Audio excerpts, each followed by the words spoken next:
I was gonna do a review on this when it first came out, but now that it's out on Tubi, I figured it's the best time. These guys have done it again. Mcgraw Ave season 1 was freaking amazing. I love the writing. I love how they put it together, and everything was just better in this second season. All those characters have grown on you, and every time they come out on the screen, you learn something new about them. That's the genius thing about Mcgraw Ave in a whole, to me, is as they're building the story, you're learning something new about every character every time they pop up on that screen. You're learning something new about them. It gets deeper and deeper. One of the crazy things about this season was just showing, as tough as a guy as Murder is, Vic was kind of right. He's not a hustler, man. You a goon. And a lot of things, being late to get bread back and just a certain way he moved isn't the way a hustler would move. It's the way a goon would move. They're two different things. And it showed a lot of his weakness, and those weaknesses got him caught up a lot. Again, I'm not going to tell the story because I know everybody hasn't seen this, but I'm going to give, just kind of brief here and there, a little synopsis type thing. The fact that he wasn't a natural born hustler is what affected a lot of what happened to him. The thing about it is also when people are already naturally scared of you, and then you give somebody like that money and power, you're going to create a lot of different enemies. A lot of things that Murder was accused of, he didn't even really do. It was just the fact that his name was already kind of rolling in the street algorithm, I guess you could call it. So it kind of just, put him out there by default. You see the relationship between Murder and his cousin Zeke and stuff like that, and how he's still trying to give Zeke a little bit of the benefit of the doubt, because Zeke's a smooth cat, man. But people just have this natural inkling that, man, he might be a snake, and he, it's a lot of that out here. Some people, you really don't know who to trust because people are only out for theirs. People are only out for theirs, man, and greed will make people turn on family. Greed will make people turn on friends. Greed will make people turn on their kids. Greed is a crazy thing. Greed and pride. And this show is full of greed and pride. Another thing I gotta say about Murder is he was very naive to how deep he was in the game. He's sitting up trying to judge the guy that's above him for talking to the cops at the store and stuff like that. And homeboy comes to him and he said, "Hey man, have you noticed how all these little things have been going down with you?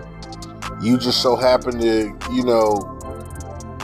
not end up in trouble. You get out, you this, you that. How you think that's going on? Because of this guy who you want to call a snitch. It's because of his pull and his power."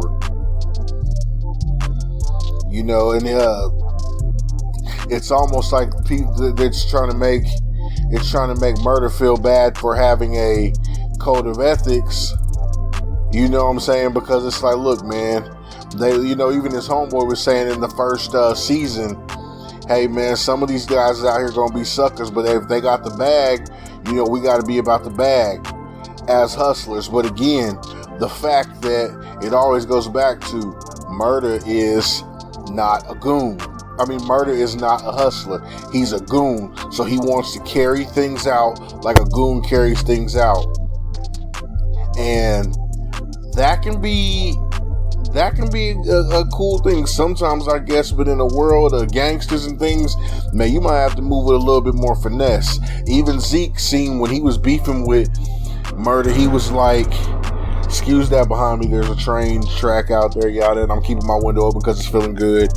But even Zeke was like, "Look, man, some wars ain't meant to fight head up." And he understood he needed some strategy to be going up against Murder, because Murder's a bull in a china closet, man. He's always ready for action. And that benefited him sometimes, and it set him back. But what you will learn is, in this, the main thing you'll get out of this review is, again, everybody has a price. You don't know who to trust, and hey, man, sometimes you gotta just stick to your lane. That's another thing I got from it. Now, after you've watched the whole thing, come back and listen to this again and see if what I'm saying lines up. Look at things like how Murder was just making so many mistakes as a hustler.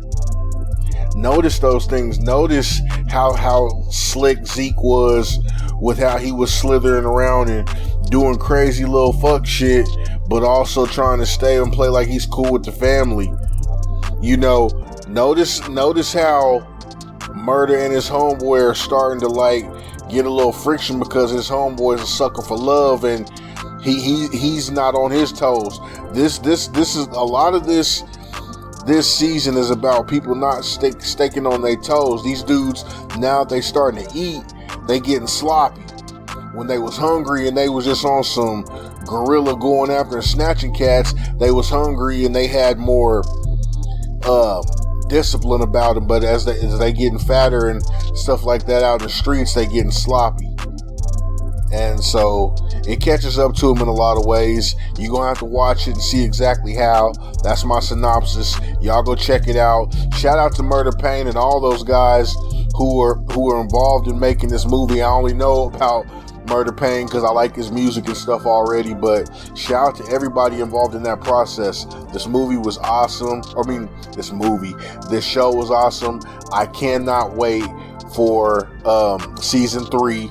Please do not take this long for season 3, y'all. Please do not take long for season 3. Get season 3 out in 2023, at least in 2024. Don't have us wait until 2027. I'm just saying, y'all, we love this show. Please bring out this next season 3. We ready for y'all.